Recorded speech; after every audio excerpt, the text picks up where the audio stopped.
So I am a Christian, but my faith and spirituality has been through a lot of ups and downs and shifts and changes and crises over the years.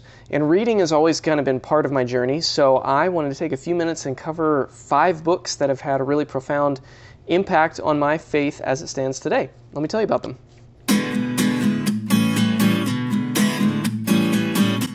Welcome to Books and Big Ideas, what I'm reading, what I'm thinking about, with Joel Wentz. All right, so I'm going to survey a couple books. First of all, to limit this to 5 was excruciatingly difficult. There's a ton of writers and a ton of books that I'm not going to mention in this video that it kind of pains me to gloss over them, but I just really wanted to keep this short. Part of the reason I'm doing this video is because this channel just hit 1,000 subscribers, which is kind of a cool thing to see, and I've had repeated comments come through about wanting to know a little bit more about my faith journey. So I might do some more videos on that if that's still of interest, particularly as it intersects with books and reading. But I thought it would be kind of a fun video to put together of just talking briefly on the books that have had the biggest impact on the way I think and understand my faith specifically. So if you're not a Christian, I hope this is still of interest to you. I actually think that a lot of these books would be of interest to anyone who's just interested in reading and philosophy and big ideas. Even if you're agnostic or skeptical or atheist or whatever, I think that you probably would find something of value in a bunch of these books.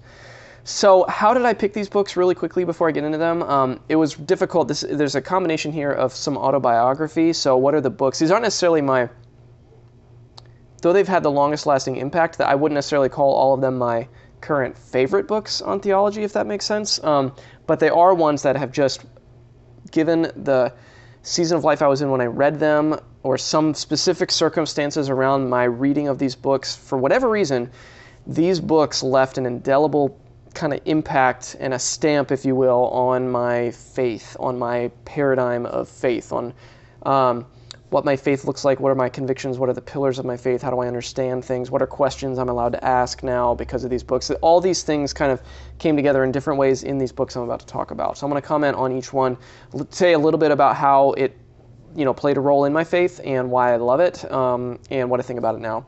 And so I'll just step through all 5. So the first one, they're in no particular order, really. I didn't rank these 1 to 5, although I saved probably the most impactful one for last. So the first one is by N.T. Wright, popularly known as Tom Wright. It's called Surprised by Hope. If you've been in any sort of quasi-evangelical Christian circles over the past 10 years or so, you've probably bumped into this book or at least heard it referenced.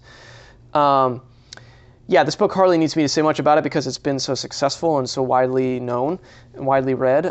But what I wanted to say about it is that when I read this book, I read it shortly after it was published, at least in America, back somewhere around 2008, 2009. This book left such an impact on me precisely because I was in the throes of a major crisis at the time. I grew up in a pretty conservative evangelical culture, and the crisis I was facing when I read this book was a crisis of understanding the afterlife, really. And by that I mean the only picture of the afterlife I had was a very, very rigid and certain interpretation of hell, and also a very rigid and wooden and boring interpretation of heaven, frankly. And the idea of physical resurrection being the destination, being at least in Christian traditional belief, being the destination of all people, like a physical embodied resurrected state. And not only that, but a physical and restored physical world, a material world. That was a revelatory to me when I read this book. And it's crazy to me to think back to that now because that is such a mainstay of Christian belief for centuries, and millennia actually now, that was what pretty much everybody believed for the vast majority of Christian history. It goes to show the obscure ways that certain American evangelicalism has distorted very traditional understandings. Anyways, all that to say, I had a very, very shallow, paper-thin understanding of a really robust eschatology that I inherited from my culture that I grew up with. And that shallow eschatology was what was precipitating this particular faith crisis for me. So the idea of the end of all things and how ultimately all things, the direction they were all going to go, I had such an anemic vision of that it was sparking a faith crisis because I wasn't sure it was worth believing, to be honest. I wasn't sure it was worth believing the Christian message because I thought I was just being destined for some disembodied, vaguely Platonic, boring, afterlife that was not compelling at all, certainly not compelling to any visions of justice or reconciliation or restoration or redemption in this life now. So all that to say, Surprised by Hope hit me over the head with a 2x4 in the best way possible. It's precisely in that area of crisis for me that I was asking at the time, and that's why it had such an impact on me. It was also my introduction to N.T. Wright, and I've gone on to read a lot of his work, and I really appreciate him as a scholar and theologian and pastoral voice in general. So it kind of was twofold. It hit me at a particularly right kind of faith crisis moment, and also introduced me to an author that I've come to love. So that's Surprised by Hope by N.T. Wright, in which he puts forward a really compelling and beautiful vision of resurrection, embodied, restored resurrection of people and the earth as a plank and a non-negotiable important plank of Christian eschatology, a robust Christian vision. So love that book, still very important to me. I still think about it quite a bit today. The next one is a short little book by Gustave Aulane, Christus Victor. This might be a little bit on the more obscure side. I'm not really sure. I think I featured it in at least one other video. It's a very short, you can see it's a short little book, very easy to read. And the reason that this had such an impact on me is because another aspect of my faith that I really have wrestled with is how to make sense of the cross of Christ. And that is a massive topic. I have a ton of books behind me and even on shelves that you can't see on the screen on that topic specifically.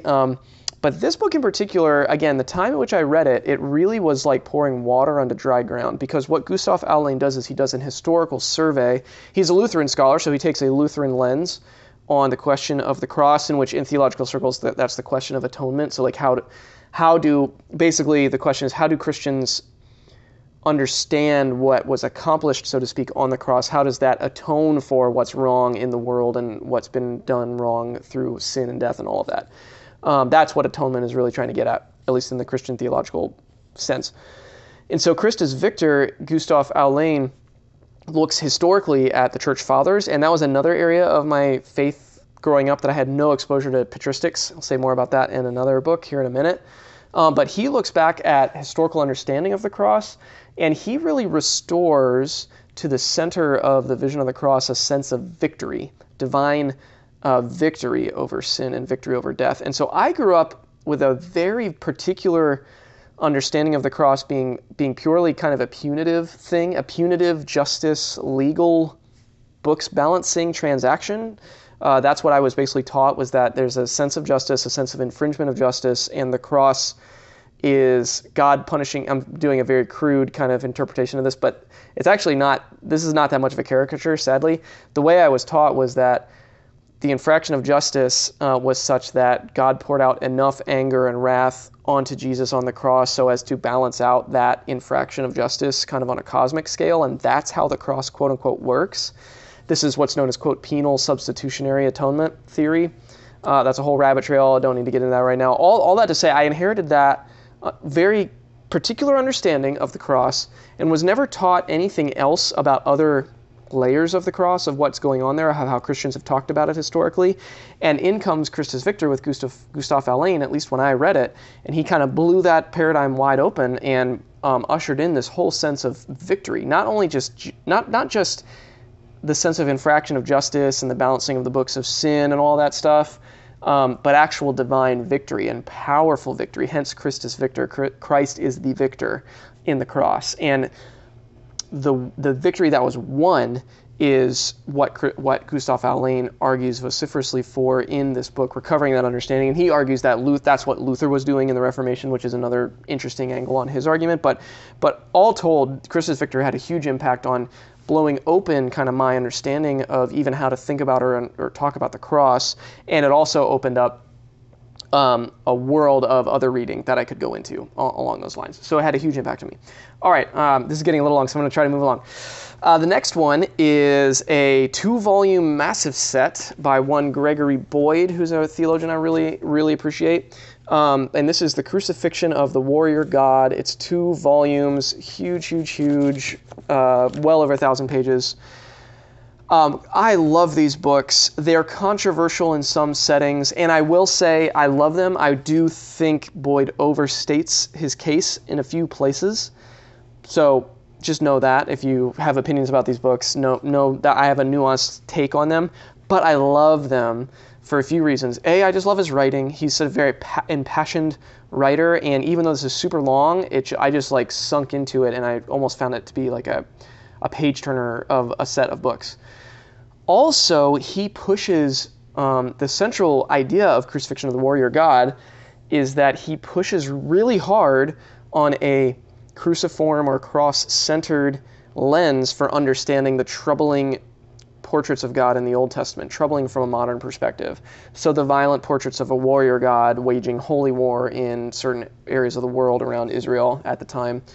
He pushes super, super hard on the question of, okay, how do we take the idea of the revelation of God in Christ on the cross, who gave himself over to a violent death? How do we reconcile that understanding as what we believe is the supreme revelation of God's character? How do you put that in kind of square that with these very violent portrayals of God ordering the killing of people, even women and children in some cases? And what I love about this book is he is relentless and does not settle for cliche answers or Christian jargon, and he responds to the most common apologetic types responses to that troubling question.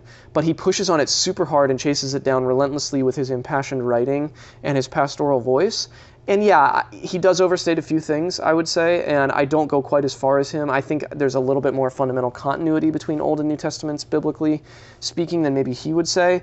But nevertheless, I loved the experience of reading these books, and like the other two books I mentioned, he broke open a way of approaching a really difficult question that for me I had not approached with that amount of rigor and just like relentless passion, like I said. And so I love these books. I still think about some of the analogies and some of the images he uses and some of the texts he chases down really hard in this writing. I think about it pretty regularly, and it's definitely left an impact on my own paradigm. So that's why I definitely want to put it in this video. Two more I want to feature. This next one's another little one. And it's the oldest one on this list for sure, and that is On the Incarnation by St. Athanasius. I mentioned a few minutes ago that I had a woefully shallow understanding of what's known as the patristics, or the church fathers, so to speak, also church mothers, which is another topic. But there were a ton of theologians that wrote a lot of brilliant work in the earliest centuries of the church that I had some awareness, like a lot of evangelicals, I had some kind of vague awareness of like Augustine maybe. But it would be a very like highly reformed interpretation of Augustine, kind of based on the context I grew up in. But I did not know about Irenaeus or Athanasius, or I didn't know about any of the Cappadocians. Certainly not the mystics like Julian Norwich or Maximus Confessor. I mean, I just didn't know any of these names, and that is such a tragedy, because there is a world of beautiful, powerful writing that comes out of all of those eras. And all that to say that St. Athanasius on the Incarnation was my crash course introduction to that world of writing, and that's why I love it and have it on this list. I love it for the merits of the book itself. It is a powerful little argument that he puts forward on what the implications. So I've been talking a lot about the atonement side of Christian theology, which is kind of how does the cross, quote unquote, work in Christians' salvation history and understanding. But as the title suggests, Athanasius talks about the Incarnation, which is not just what Christ did, but who we believe Christ was. Like, who was this person? The incarnation, as Christians believe, the incarnation of God in human form is the classical Christian understanding of Christ, the person. And Athanasius is one of the earliest and most powerful expositors of that idea on just this person. And the idea in this book, one of the takeaways for me is the famous phrase where he talks about God does not save what God has not assumed. So God saves human flesh because God has taken on human flesh. And so God has been united to human flesh in a really powerful way through the Incarnation, and thereby opening up the possibility of saving it. It's a powerful idea. And that's just one kind of zinger in this. Athanasius was known apparently as a polemicist and a very, very impassioned and vigorous arguer. He was actually exiled by the emperor at the time multiple times over the course of his life because he was so pugilistic, I guess, which kind of is almost endearing to me at least.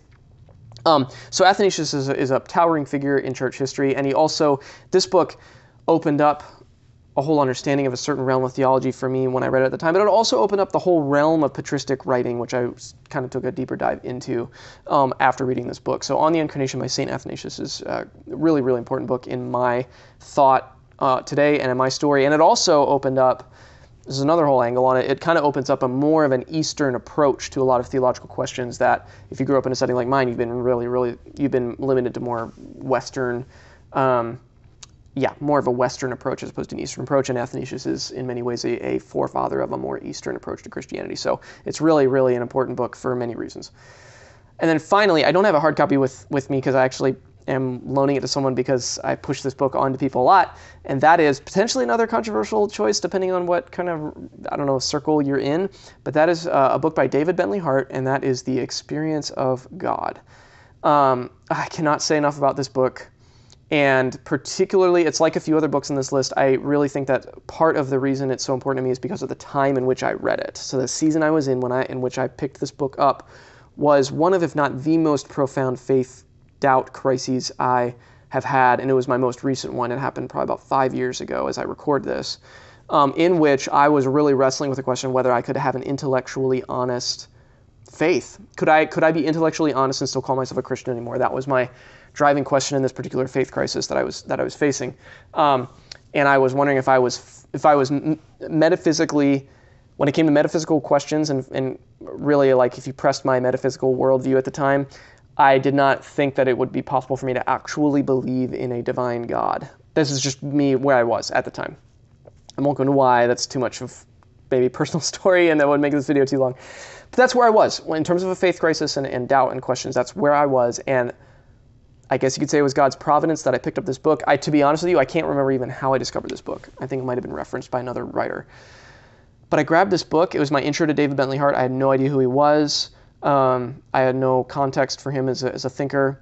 And the book utterly blew me away. Utterly blew me away. It is, to this day, I think it is the best page-for-page, sentence-for-sentence takedown of a purely materialistic worldview. And if you know how David Bentley Hart writes, you'll know that when he decides to take down a worldview, he does not take any prisoners. He tears into it. And this book, The Experience of God, is his response to simplistic, and actually, this is what was so powerful for me to absorb it.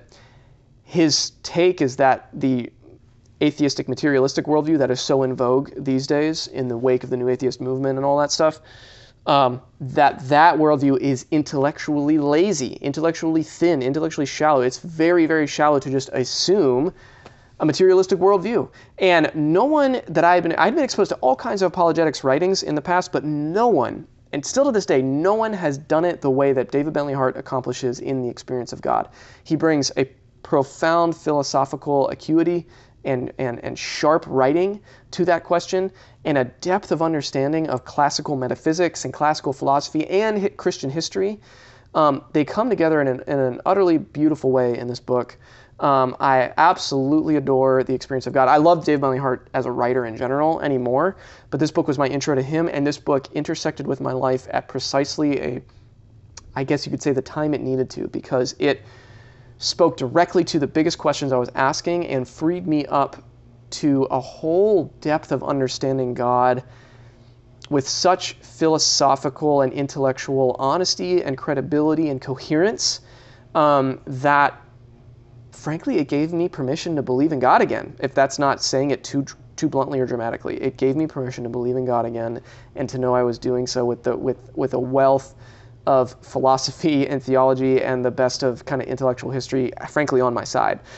So I love the book for the way it specifically spoke to me, the way it introduced me to David Bentley Hart's writing, the way it broke open so many much more understandings of God, and the way it frankly revealed that the God that I was believing in before this faith crisis was actually a shallow God, was not God in a more robust sense of what that word actually means when we utter it. You know, as Karl Barth says, the great word God. What does that actually mean? The Experience of God is, to this day, for me, still one of the best meditations on that. And so if you're in a place like that, that I just articulated, perhaps that would be a good book for you to dive into soon. Or if you're in a faith crisis of any of these other topics of these particular books that I referenced, maybe one of them would be a good a good choice for you. But there you go. This video got a little bit longer than I meant to, maybe because I was pontificating on my own journey. But these books, these 5 books, along with scores and scores of others, but these 5 books, if I had to pick 5 that intersect with my story in a particular way, that have left an indelible imprint on the way I think about the world and God and faith and questions of sin and salvation and purpose and meaning and all that stuff. If I had to pick 5 books, it would be these 5 books. And I expect as my faith journey continues to ebb and flow and change and go through different experiences, I suspect that this list might shift and change. A certain book might intersect with my life in another powerful way in the future. That's very possible. But as it is right now, as of kind of fall 2022, these 5 books, I'm deeply thankful for them. I think about them a lot, and they have certainly left the longest impression on my thought, my piety, just my own intellect, and my own approach to the world. So whether or not you're a person of faith yourself, I hope that you found this an interesting video, and maybe it sparked some areas of exploration for you. But as always, thank you for watching, and for those of you who have been really engaged with my videos that I've been doing, and have helped me cross this 1,000 subscriber threshold, thank you. Thanks for engaging with me. Thanks for hanging with me through this content and these videos, and hopefully there'll be many more to come. So if this sparks questions or thoughts for you, let me know. And as always, thank you for watching.